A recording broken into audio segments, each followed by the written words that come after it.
Okay, so this is my last video for the day. I'm gonna go. I batch create when it just comes to me, right? So I just want to talk about how children belong to God. You understand what I'm saying? And God gave me this after experiencing my miscarriage, right? So don't ever in your life, and yes, I'm talking to you. Don't ever in your life think that because you had intercourse and you had a baby that you were entitled to have that baby. That's not how it works. It's not. God approves or denies that child. That child came into your life for a lesson, a blessing, a season to break generational curses that you didn't break. Whatever. God constructed it. You understand what I'm saying?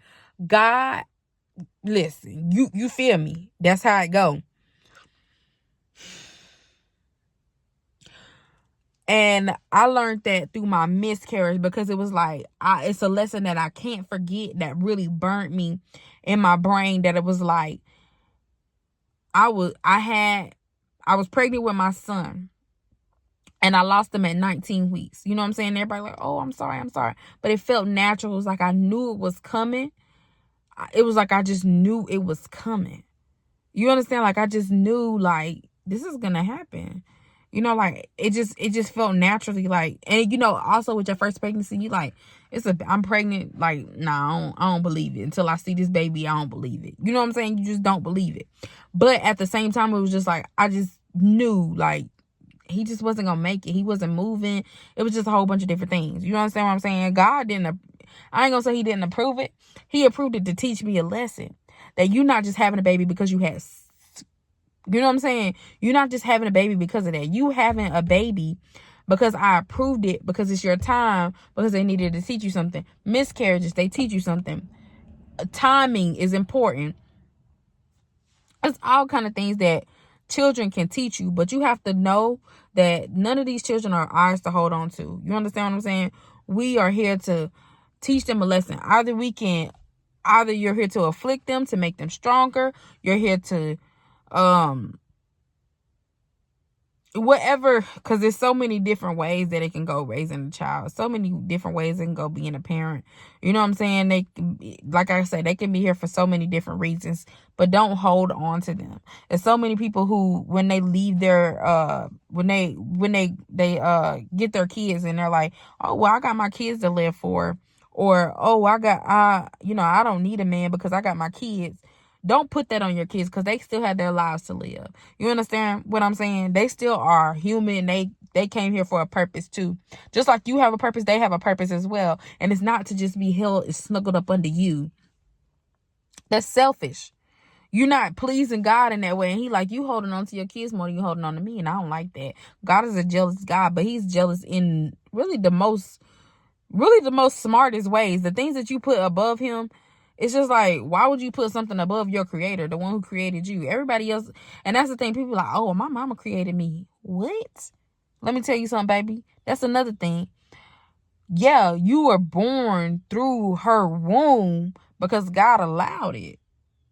Don't ever think that, you know what I'm saying? It's people who can't even have children out here, that it's like God allowed it. If you feel like, and that's another thing I feel like God just let me tell you, is like, anybody who is struggling with infertility, that can't have a baby, put God in it. You have to go to God. Do fasting, because God wants to talk to you about it beforehand.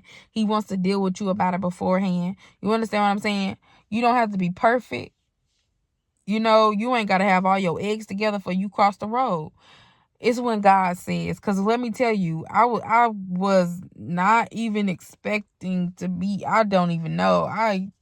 Having a child at that time was really like the farthest thing from my mind, but obviously it wasn't, because you were doing something that you weren't supposed to be doing. Unprotected. But I don't fornicate no more, y'all. But yeah, that's it. Life is a journey. You know what I'm saying? Because I could say, hey, I'm celibate today, and I could say, hey, I'm not. But I just feel like I get heavy conviction for that. That's why I'm like, nah, I'm not. I'm not doing that. But like the what is it? Proverbs say, don't say what you will or won't do, because only fools talk like that, or something like that. Yeah, so chill. But yeah, Children belong to God. That's first and foremost. Remember that. Don't cling to your children. Don't live for your children. Live for God. A moment of silence. Yep.